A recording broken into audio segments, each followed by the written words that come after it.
एक बार एक शिकारी शिकार करने गया, लेकिन उसे शिकार नहीं मिला। थकान हुई और एक वृक्ष के नीचे आकर सो गया। हवाएं चल रही थी। हवा का वेग अधिक होने से डालियों के यहाँ वहाँ हिलने के कारण वृक्ष की छाया कभी कम कभी ज्यादा हो रही थी। वहां से एक अति सुंदर हंस उड़कर जा रहा था। उस हंस ने देखा कि वह व्यक्ति बेचारा परेशान हो रहा है। धूप उसके मुंह पर आ रही है, जिसके कारण वह ठीक से सो नहीं पा रहा है। वह हंस पेड़ की डाली पर अपने पंख फैलाकर बैठ गया ताकि उसकी छांव में वह व्यक्ति आराम से सोएगा। जब वह सो रहा था तभी एक कौवा आकर उसी डाल पर बैठा जिस डाल पर हंस बैठा था। कौवा इधर उधर देखा और बिना कुछ सोचे समझे शिकारी के ऊपर अपना मल विसर्जन कर वहां से उड़ गया। तभी शिकारी उठ गया और गुस्से से यहाँ वहां देखने लगा। अचानक उसकी नजर हंस पर पड़ी। उसने तुरंत अपना धनुष बाण निकाला और उस हंस को मार दिया।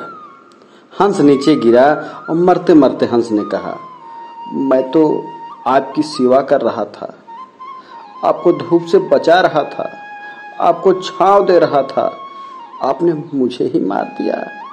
इसमें मेरा क्या कसूर था? शिकारी ने कहा, यद्यपि आपका जन्म उच्च परिवार में हुआ है, आपकी सोच आपके शरीर की तरह सुंदर है, आपके संस्कार शुद्ध हैं, यहाँ तक कि आप अच्छे इरादे से मेरे लिए पेड़ की डाली पर बैठकर मेरी सेवा कर रहे थे, लेकिन आपसे एक गलती तो हो गई कि जब आपके पास कौवा आकर बैठा तो आपको उसी समय उड़ जाना चाहिए था। उस दुष्ट कौवे के साथ एक घड़ी की संगत ने ही आपको मृत्यु के द्वार पर पहुंचाया है। साथियों, शिक्षा यह है कि हमारे जीवन में संगत का बड़ा योगदान है।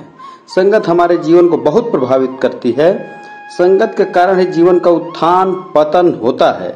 अच्छी संगति जीवन को अच्छे रास्तों पर ले जाकर उन्नति के मार्ग प्रशस्त करती है।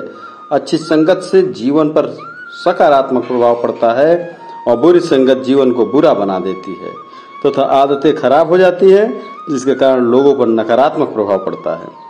संसार में संगति का सदैव ध्यान रखना चाहिए। जो मन, कार्य और बुद्धि से परमहंस हैं, उन्हें कौवों की सभा से दूरी बनाए रखना चाहिए। साथियों, धरती पुत्र से राम राम। फिर मिलेंगे नई कहानी के साथ।